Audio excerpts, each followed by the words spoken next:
राष्ट्रीय स्वयंसेवक संघ की जो अब कुछ बदला बदला सा नजर आ रहा है या नजर आना चाहता है। आरएसएस प्रमुख मोहन भागवत ने एक बयान दिया है कि हर हिंदुस्तानी का डीएनए एक है। वैसे ये बयान दिलों को जोड़ने वाला है, क्योंकि बचपन से हर हिंदुस्तानी को यही तो सिखाया जाता है कि हिंद देश के निवासी सभी जन एक हैं। लेकिन बात आरएसएस की तरफ से आई है, जिससे हिंदुत्ववादी संगठन कहा जाता है, माना जाता है, बताया जाता है। इसीलिए इस बयान में अब कुछ लोग सियासत की बू ढूंढ रहे हैं।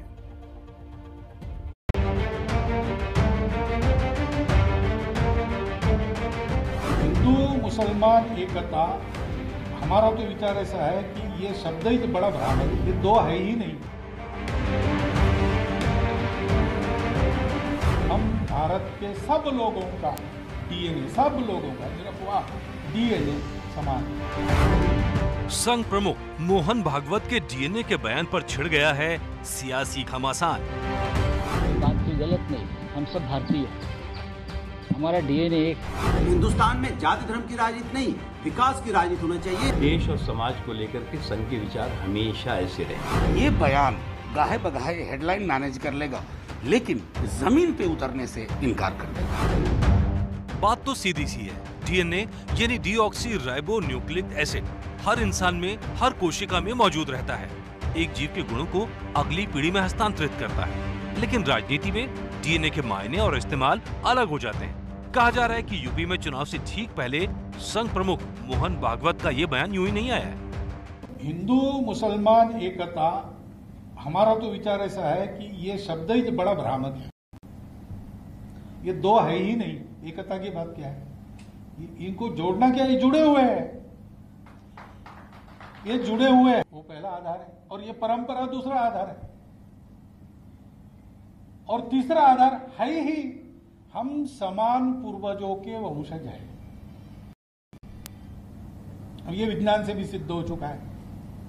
40,000 साल पूर्व से हम भारत के सब लोगों का डीएनए, सब लोगों का निरपवाह डीएनए समान है।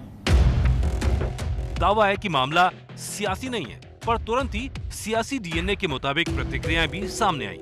वह किसी के भी गले के नीचे से आसानी से नहीं उतरने वाली है, क्योंकि आरएसएस व बीजेपी एंड कंपनी के लोगों की तथा इनकी सरकारों की भी कथनी व करनी में अंतर सभी देख रहे हैं। कोई गलत नहीं कहा, उन्होंने सच कहा। वैसे जहाँ तक भारतीय जनता पार्टी का प्रश्न है, हम लोगों ने कभी जाति, पंथ अथवा मजहब के आधार पर राजनीति नहीं की। वो तो अपना पोलराइजेशन करने वाले डर पैदा करते हो। डीएनए का जिक्र भारतीय राजनीति में होता रहा। डीएनए मुद्दा बना था 2015 बिहार विधानसभा चुनावों में। तब पीएम मोदी को नीतीश के डीएनए में गड़बड़ दिखाई देती थी, तो नीतीश कुमार ने डीएनए का मुद्दा बनाकर चुनाव लड़ा और जीते। एक चाय वाले के बेटे की थाली खींच ले, गरीब के बेटे की थाली खींच ले, लेकिन एक महादलित की तो सारी की सारी पूंजी, सारा पुण्य खींच करके ले लिया। भाइयों बहनों, तब मुझे लगा कि शायद डीएनए में ही कोई गड़बड़ है। पिछली बार आए थे तो उन्होंने हमारे डीएनए के सवाल को छेड़ा था, कहा था कि डीएनए में गड़बड़ है। तो उम्मीद की जा रही थी कि शायद गलती का सुधार करेंगे, भूल का सुधार करेंगे, लेकिन ऐसा कुछ उन्होंने नहीं किया। ये अलग बात है कि राजनीति का डीएनए अलग होता है। बाद में नीतीश ने डीएनए से लेकर एनडीए का सफर बड़ी ही आसानी से पूरा किया। खासकर चुनावों से पहले कांग्रेस को लगता है कि बीजेपी और आरएसएस में धार्मिक नफरत फैलाने का डीएनए है, तो बीजेपी को लगता है कांग्रेस में जाति धर्म के नाम पर बांटने का डीएनए है। जैसे ही उनको डर लगता है, एकदम नफरत की बात शुरू कर देते हैं, क्रोध फैलाना शुरू कर देते हैं। इनके डीएनए में है, अंदर है, इनके गुस्सा है, नफरत है। कुछ ऐसे लोग हैं जिनके डीएनए में विभाजन है, बंटवारा है, उनको पूरा कुछ भी नहीं अच्छा लगता। वे हर चीज को काट छांट करना चाहते हैं और जाति के आधार पर बांटना। एक बार फिर डीएनए राजनीति के बाजार में है, तो भागवत का बयान से इस पर सबसे तीखी प्रतिक्रिया आई एआईएमआईएम के ओवैसी की। ओवैसी ने कहा, सब एक है तो नाम देखकर मुसलमानों को क्यों मारा जाता है? अगर ये है तो क्या आरएसएस उन लोगों का ओपनली कंडेमनेशन करेगा?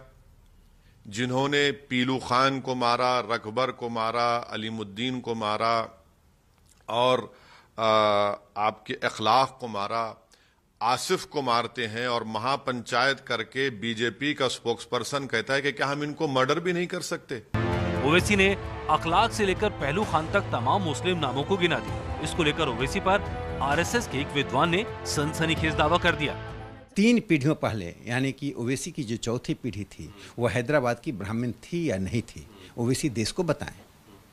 सर, ओवैसी की 3 पीढ़ियां पहले मतलब चौथी पीढ़ी जो ब्राह्मण थी, आप कह रहे हैं कि ओवैसी की खुद जो पुश्तें जो थी वो हिंदू थी।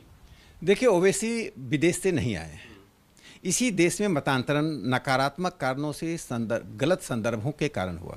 मतांतर कभी भी तर्क के आधार पर मुसलमान में नहीं हुआ था, ये तलवार के आधार पर मतांतर हुआ है। दरअसल आरएसएस और बीजेपी का कहना है इस देश में अधिकांश मुस्लिम मूलतः धर्म परिवर्तन कर मुस्लिम बने हैं, बल्कि उनका कहना है कि अधिकांश का जबरन धर्म परिवर्तन किया गया, इसलिए उनके पूर्वज राम होने चाहिए, बाबर नहीं। भारत के अंदर कोई मुसलमान बाबर का वंशज नहीं है, कोई मुसलमान विदेशी नहीं है। भारत का मुसलमान राम का वंशज है, हमारे पूर्वज एक हैं।